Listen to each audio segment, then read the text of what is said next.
Quello che vedete qui davanti, che è la prima ricetta con cui partiremo, è una panna cotta con lo squacquerone, che è un formaggio tipico romagnolo, un classico, la piadina con lo squacquerone, no? La piadina con lo squacquerone. Però in versione dolce, Sì. abbinato a delle fragole marinate con del rosmarino e del ramandolo. E abbiamo la panna fresca con lo zucchero. Questo qui lo facciamo scaldare, adesso partiamo subito.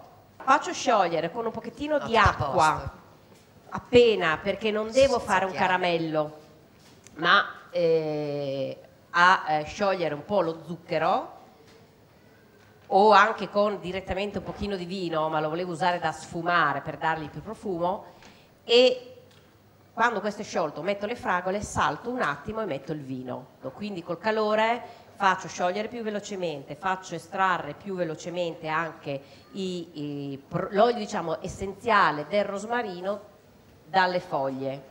Quindi facciamo sciogliere un po', nel frattempo questa si scalda, e qui io ho già messo a bagno la gelatina. Sta andando? Sì.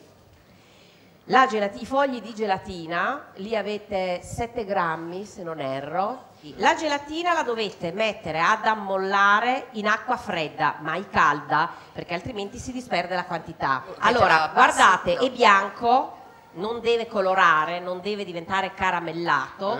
Io vado ad aggiungere le mie fragole tagliate. La facciamo saltare leggermente, ma neanche caramellata, diciamo che si insaporisce, e metto anche un po' di vino, quindi con lo zucchero tenderà a sciogliersi. Qui abbiamo lo squacquero e prendiamo una frustina, gli diamo una frustata per ammorbidirlo. La consistenza di questo dolce non è una crema montata tipo una mousse, ma proprio una panna cotta.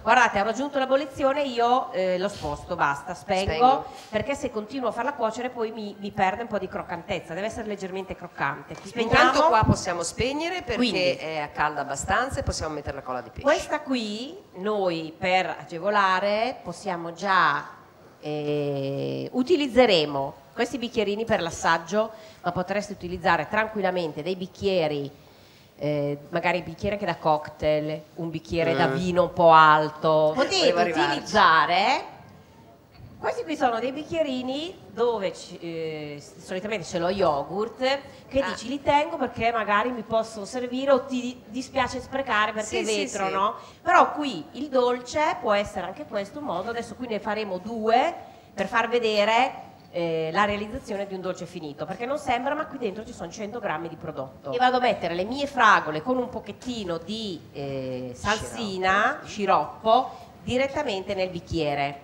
Voi li riempite, li mettete in frigorifero, e siccome il dolce andrebbe fatto a più strati, fra uno strato e l'altro va messo in frigo a raffreddare bene, perché altrimenti mi viene un composto unico. Mescolato. Panna calda, non bollente, cioè non deve bollire, perché abbiamo detto che se questa bolle poi non lega. Diciamo quando incomincia a fare le bollicine tutto intorno. Freme, e metto la gelatina, squacquerone qui pesato, leggermente sbattuto per ammorbidirlo.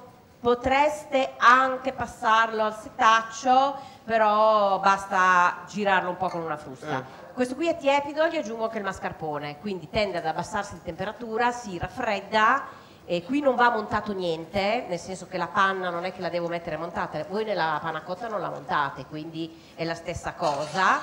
E la metterò a raffreddare, voi la mettete in frigorifero a casa prima di utilizzarla, vi si raffredderà abbastanza velocemente, in una mezz'ora lo avete, poi andate a comporre i bicchierini.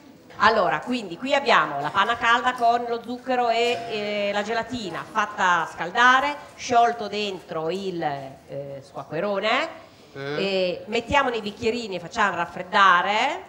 Lì abbiamo le fragole, abbiamo fatto uno sciroppo con lo zucchero, un po' di vino, un po' di acqua, aggiunto le fragole che metteremo in abbinamento come salsa. Certo. E nei bicchieri che abbiamo fatto a strati vedrete che facciamo una stratificazione, anche per avere un discorso di colore. Questo si è raffreddato, così se io vado ad aggiungere le mie fragole, metto anche un pochettino di sciroppo perché c'è il vino dentro, quindi quando io vado a mangiare Mi piace un po' Sì. l'alcol, no? Ti piace? Qui ne abbiamo tenuto a parte un pochettino, vedete che è un po' grumoso perché si era preso, vedi? Sì. E vado a coprire le mie fragole.